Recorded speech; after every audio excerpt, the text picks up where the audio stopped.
Bonjour à tous et bienvenue pour ce nouveau JTC, un JTC particulier, spécial puisqu'il est entièrement consacré au Salon international de Francfort. Pas n'importe quel salon, le plus grand du monde en termes de superficie, en termes de nombre de modèles exposés. Et puis un salon qui s'ouvre dans un contexte, une conjoncture très particulière puisque le marché allemand a connu une baisse de 11% en l'an 2000 et cette baisse continue depuis le début de l'année. Alors autant vous dire que les constructeurs allemands sont bien décidés à convaincre, à séduire la clientèle nationale. Pas moins de 20 nouveautés sont présentées ici en avant-première. Alors honneur aux autres, voici une revue assez complète, vous allez le voir, de la production germanique. Outre l'imminente commercialisation du break A4 avant, Audi présente la version cabriolet prévue au printemps 2002. Par rapport à l'ancienne version, le look de la carrosserie et de la planche de bord a été profondément remanié. Ce petit bijou est équipé en série des arceaux automatiques en cas de retournement et, comme il se doit, d'une capote entièrement automatisée. Deux moteurs sont prévus au lancement, un V6 2 litres 4 170 chevaux et un V6 3 litres 220 chevaux. Enfin dévoilé le concept Signum rond avec les habitudes de la maison Opel en matière de style. Opel ferait-elle sa révolution à l'instar de Renault avec ce coupé break 5 portes dépourvu de montant central? Ce concept, vision du haut de gamme, pourrait bien inspirer la prochaine Omega prévue pour 2003. BMW ne pouvait pas manquer de dévoiler sur ses terres son nouveau fleuron, la nouvelle série 7. Et pour une fois, le coup de crayon n'a pas molli. La ligne, quoique toujours classique, surprendra probablement les puristes de la marque. Mais c'est surtout à l'intérieur que la nouvelle série 7 rompt avec les habitudes de la maison. Témoin, cette planche de bord dénuée de commandes superflues. Exit le levier de vitesse, les commandes sont au volant. Fini la console centrale légèrement orientée vers le conducteur, un peu comme dans une belle américaine des années 50. À côté, la nouvelle série 3 restylée mérite à peine le détour. Au contraire de sa grande sœur, les modifications stylistiques sont presque insignifiantes. De nouvelles optiques et un capot rappelant celui de la série 5. Sur le plan technique, on notera l'apparition d'un moteur 1,8 litre essence développant 143 chevaux. Pour ne pas être en reste avec son principal concurrent, Mercedes a sorti pour l'occasion la grosse cavalerie avec ce nouveau roadster SL 5e du nom. Long de 4,53 m, toujours 2 places, l'électronique embarquée y est omniprésente et pour être dans le vent, le toit rigide est repliable électriquement pour s'intégrer dans la carrosserie. Le SL sera au lancement équipé du V8 5 litres 306 chevaux, mais rassurons-nous, bientôt un petit V6 3 litres 2 fera son apparition. Un produit à prix d'appel juste sous les 500 000 francs. Voilà, 500 000 francs comme prix d'appel. Le moins qu'on puisse dire, c'est que ça ne concerne pas tout le monde. Je vous propose maintenant deux nouveautés particulièrement intéressantes. Il s'agit de deux modèles qui, dans les semaines qui viennent, vont combattre de front la gamme Citroën. Je veux parler de la Volkswagen Polo et de la Ford Fiesta. Quatrième génération du même nom, cette nouvelle Polo suit la tendance actuelle des véhicules de sa catégorie, prendre de l'embonpoint. Avec ses 3,89 m, elle gagne 15 cm par rapport à son aïeul. Côté style, pas de grande surprise, mis à part les phares rectangulaires qui font place à 4 phares ronds. Un style très berlinisant qui reste conservateur en diable. L'habitacle de la Polo promet d'être encore plus spacieux qu'auparavant. La planche de bord rappelle celle de la Škoda avec une console centrale hypertrophiée. La nouvelle Polo sera commercialisée en fin d'année en 3 et 5 portes. Plus grande, mieux équipée, elle sera aussi plus chère. On parle d'un prix de base de 70 000 francs. Il était temps, 12 ans et 2 restylages après sa naissance, la Ford Fiesta renaît de ses cendres. Intégralement refondue, elle gagne 8 cm en longueur et sa garde au toit honorable devrait profiter aux passagers arrière. Côté design, tout cela reste très sage. À l'extérieur, on joue profil bas comme pour faire oublier le New Edge design démonstratif de la Focus. À l'intérieur, on joue la sobriété avec une planche de bord anguleuse qui n'est pas sans rappeler le style Volkswagen. En résumé, pas de révolution à attendre de cette Fiesta-là qui ne met en valeur aucune nouveauté technologique d'importance, ce qui ne devrait toutefois pas l'empêcher de jouer les troubles fêtes dans le segment.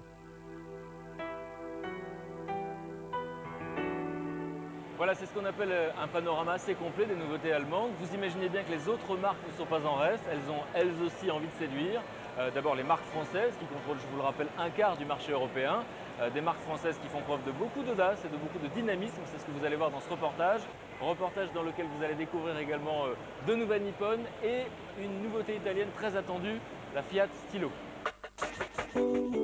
Avec la Stilo, Fiat sera moins dépendante de sa petite Punto, seul modèle à diffusion significative. Avec ses 4,25 m de longueur, 1,51 m de hauteur, la Stilo n'a plus grand-chose à voir avec la Brava qu'elle est censée remplacer.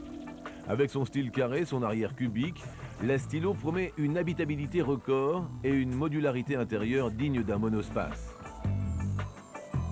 Seule ombre au tableau, une finition certes en amélioration mais toujours insuffisante. Sortie dans les showrooms fin octobre à un prix d'attaque de 85 000 francs. Cette nouvelle Nissan Primera fera peut-être oublier ses bien mornes aïeuls. Commercialisée début 2002, la Nippon pourra en tout cas compter sur un style très affirmé et un équipement avant-gardiste avec rétro-caméra et commande polyvalente des fonctions confort type souris. Elle va faire jaser, le jeu de mots est facile concernant cette nouvelle petite Honda Jazz. Petite, sa ligne de monospace compacte tenterait de nous y tromper et pourtant elle a la taille d'une 206. Sa mission, regonfler la part de marché Honda en France, devenue marginale. Audacieuse, certes, la Velsatis de Renault l'est à plus d'un titre. Haut de gamme décalée, elle prend le contre-pied des statutaires allemandes et propose une carrosserie bicorps très haute, 1,58 m, soit 13 cm de plus que la Safrane. L'intérieur, plus conventionnel, n'en oublie pas pour autant la haute technologie. Audacieuse aussi par ses motorisations héritées de Nissan, entre autres un V6 3,5 litres développant 235 chevaux. Commercialisée début 2002, la Velsatis devrait séduire la clientèle des bobos, comprenez bourgeois bohèmes, peut-être au détriment d'une clientèle plus conventionnelle. Nous ne pouvons quitter ce stand sans jeter un coup d'œil au concept car Talisman. Cette GT2+2 aura peu de chances de voir le bitume. En revanche, avec son moteur V8 340 chevaux, elle réussira peut-être à impressionner nos amis d'outre-Rhin. Peugeot décline non pas en termes de vente, mais de gamme. Voici la 307 Break, un véhicule à la limite du monospace compact. Avec sa garde au toit arrière rehaussée et ses 7 places disponibles, elle a un air de déjà-vu du genre Opel Zafira. De 20 cm plus longue que la berline, ce break s'avère plutôt accueillant. L'encadrement des portes arrière a même été redessiné pour faciliter l'accès à bord. Commercialisation printemps 2002. Autre déclinaison, la 206 Break. Peugeot la veut aussi agile en ville que sur route avec une approche très pragmatique de son architecture. Cette 206 SW pourrait recevoir une nouvelle motorisation 2 litres 16 soupapes. Pour Citroën, le salon de Francfort, c'est l'occasion de démontrer une nouvelle fois le dynamisme de la marque, dynamisme du côté de l'actualité produit, on aura l'occasion d'en reparler, mais dynamisme également du côté des résultats pour le moins enthousiasmants, puisque ces 5 dernières années, Citroën a vu ses ventes augmenter de 52%. Un succès qui n'a aucune raison de se démentir, si l'on en juge par la gamme présentée ici sur ce stand, mais également si on jette un coup d'œil du côté des nouveautés présentées ici à Francfort aujourd'hui, en avant-première mondiale, des nouveautés que je vous propose de découvrir en images. Citroën renforce maintenant l'offre de la Xara Picasso en créant un niveau de finition exclusive. À l'extérieur, jantes talus, anti-brouillard et éléments peints couleur caisse, l'ambiance intérieure évolue. Aux équipements existants déjà en série viennent s'ajouter entre autres la clim automatique, les rétroviseurs abattables électriquement, les lèvres-vitres arrière électriques, les sièges arrière latéraux coulissants, ainsi qu'une boîte à gants réfrigérée. C5 Break by Carlson. La réputation de ce célèbre préparateur allemand n'est plus à faire. Citroën et Carlson ont développé en partenariat une version haute performance de la C5 Break V6. Haute performance, pourquoi ? Eh bien tout d'abord par son style avec l'équipement d'éléments aérodynamiques présents à l'avant, sur les côtés et à l'arrière, sans oublier les jantes spécifiques de 18 pouces. Ensuite, par son aménagement intérieur très haut de gamme. Mélange de cuir teinte cognac et d'amaretta recouvrant l'essentiel de l'habitacle. Haute performance enfin par sa motorisation exceptionnelle. Une évolution du V6 permet d'atteindre une puissance développée de 235 chevaux. Citroën, à l'occasion du salon de Francfort 2001, prouve une fois encore sa capacité d'innovation avec ce concept car C-Crosser.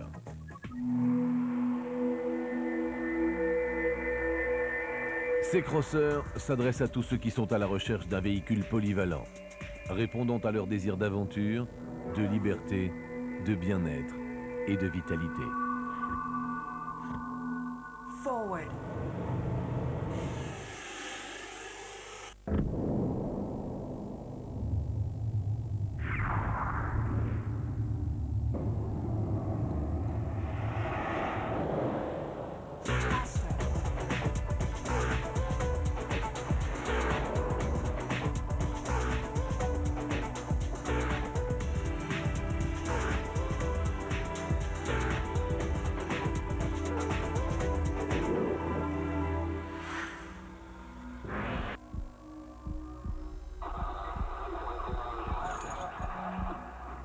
Higher.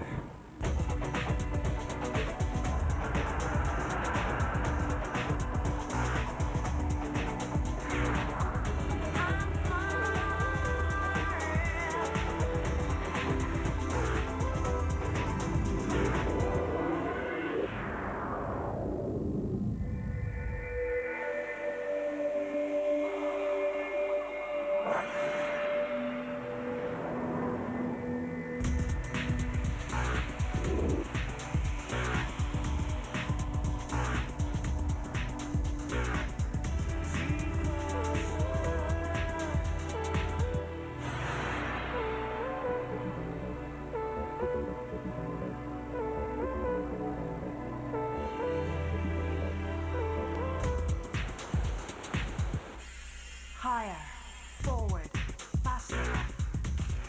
Higher, forward, faster. Higher, forward, faster. Higher, forward, faster.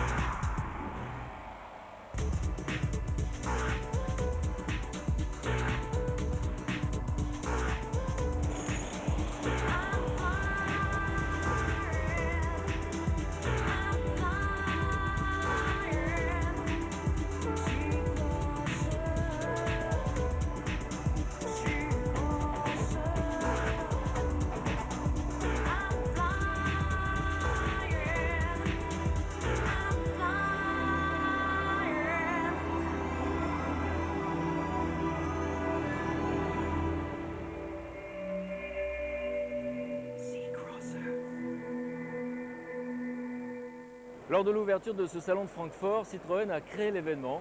Claude Satinet a présenté en avant-première mondiale la nouvelle Citroën C3 qui se trouve juste derrière moi. Alors autant vous le dire tout de suite, ici à Francfort, la presse internationale a accueilli ce nouveau modèle avec un enthousiasme réel et une unanimité assez rare. Cette Citroën C3, vous le savez, fait suite au concept car C3 Lumière présentant 98 au mondial de l'auto.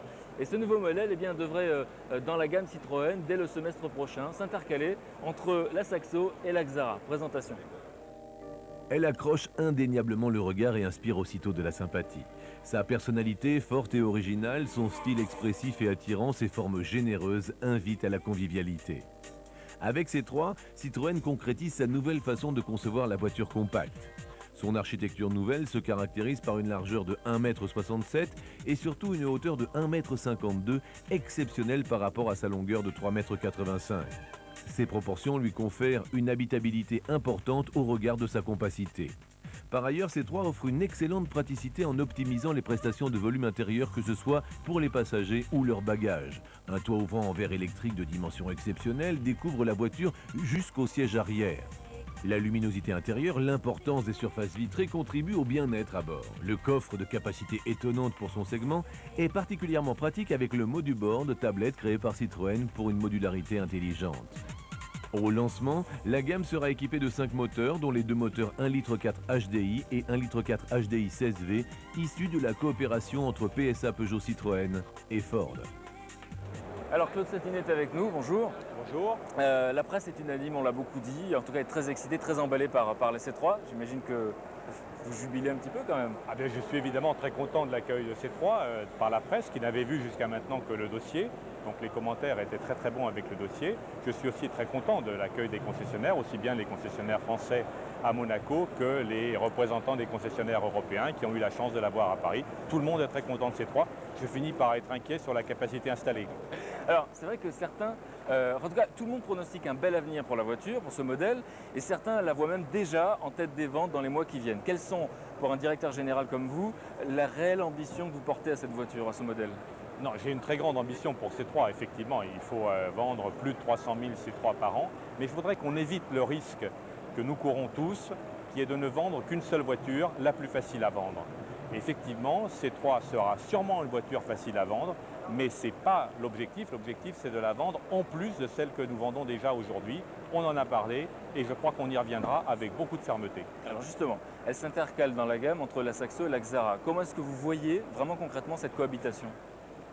Je la vois très très facilement. Aujourd'hui, tous nos concurrents, que ce soit Peugeot, Renault, Ford et d'autres, ont deux voitures dans le segment B, Lupo et Polo chez Volkswagen par exemple. Nous n'avions jusqu'à maintenant qu'une seule voiture, la Saxo.